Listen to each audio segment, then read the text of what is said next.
Welcome to Top Shops. I first came to the Spokane Hutterian colony some 30 years ago to see the first chemical direct injection system in use on a farm sprayer. That first ever was the brainchild of Jake Gross, who fabricated that state-of-the-art technology in one of the best shops I'd ever seen at the time. As what has happened to many farm shops, expanding operations and larger equipment outgrew structures, as is certainly what happened here at the colony. Jake and his crew not only needed a bigger shop, but a better equipped facility. Today we have the opportunity to see their shop in the making midway through construction. Let's go talk to Jake about the shop of their dreams.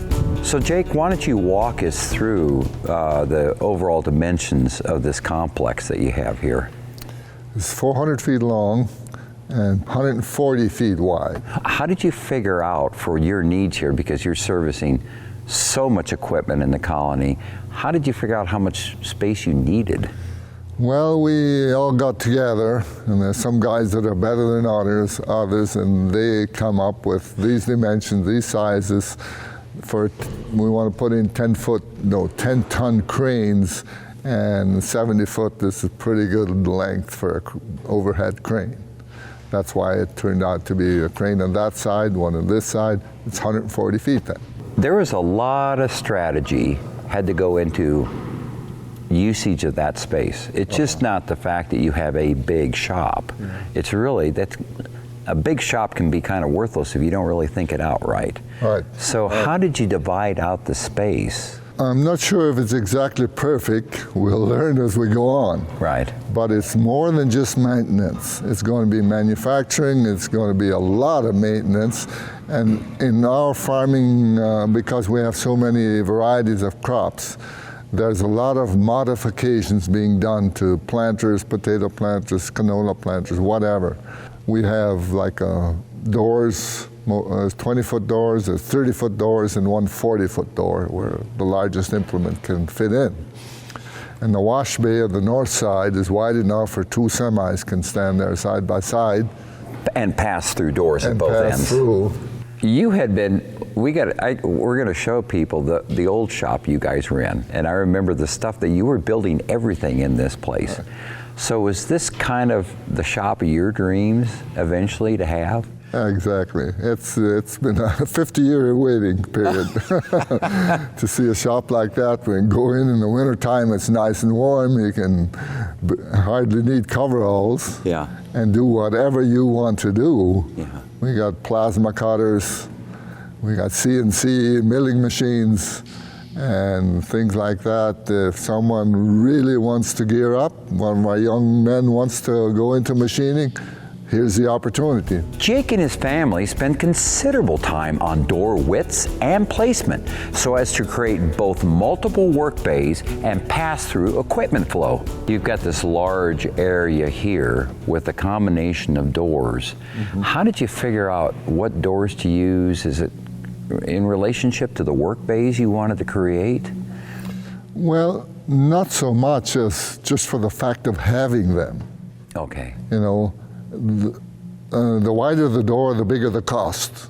Right. So the 40-foot is? Yeah, the 40-foot. So there's only one of those, and that's all we need. We can drive in and drive out. And there's 30-footers and 20-footer. So the 40-foot, you have one of those, and then you have a large area behind that door then, so you can stage in several combines. Exactly. Or a potato harvester, or bring the combine in. So that's kind of long-term, not only for big work, but long-term work too. Yeah, in the wintertime we had a 60-foot no-till drill in here. Wow. 2 potato harvesters, 4 row each, monster machines, and there was still room to work around. Right, and that's just in that end, right, in the big machinery. And these smaller bays here with the smaller trucks, that's where the semis come in when they go through and service them in the wintertime. Part storage and the parts that they want to keep on hand is being given a lot of attention, Jake explains, as having the right part on hand is so crucial on not only keeping equipment running, but also running a wide variety of equipment that the colony utilizes. how far are you going to take it when it comes to parts? Because that's a question I get asked all the time by farmers is, we started out with filters and belts, stocking, right? And then the dealers would come out and restock you. Now guys are thinking, we're seeing more and more farmers going in with more and more advanced, more parts, so they're not dead in the field. But are you thinking it would be everything up to a major repair on like an engine and transmission? Well, it's hard to say what exactly that's going to be, but that's something we're going to, with time, things are going to develop. Right. There's some things we know we have to have filters, especially in batteries too. And we'll have some tires just so that we're not stuck. Right. When someone's in the field, he needs a tire right now. We'll have some. Implement tires. Like right now, we have truck tires too. Oh, truck tires. And right. Especially specialty tires like the potato diggers. Oh. That's something every shop in town doesn't have. Those are the things that time is going to tell what you have to do. The other room that I noticed, you've got your smaller office, then you've got a kind of washroom, and you have parts storage sitting back there, and of course the boiler room. Upstairs you have the mezzanine, but you also have a woodworking shop, because you guys make a lot of your own furniture then. Oh yeah, that's a very common thing for our communities, is to have a good carpenter shop. Yeah.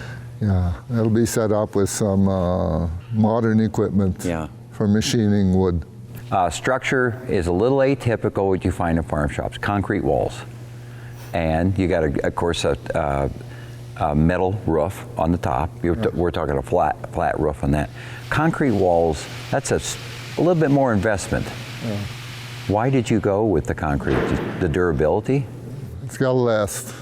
I waited 50 years to see this, and now my grandkids and maybe great-grandkids are going to be able to use it. Yeah. So you're building it for them then. Right. It's got to last. Right. It's going to last. The last stages of construction on the Spokane Hutterian Colony shop includes an office complex complete with a much-needed conference room. We plan to return in a couple of years to see the completion of the offices as well as the rest of the shop. I'm looking forward to seeing all the innovations that Jake and his crew come up with in the structure's final form. I'll see you next time on another Top Shop Tour. Hi, I'm Dave Mowitz. Thanks for watching. If you like this video, hit subscribe right here if you haven't already, and click that little bell right here to be notified when we post a new video. And click here to see more great videos.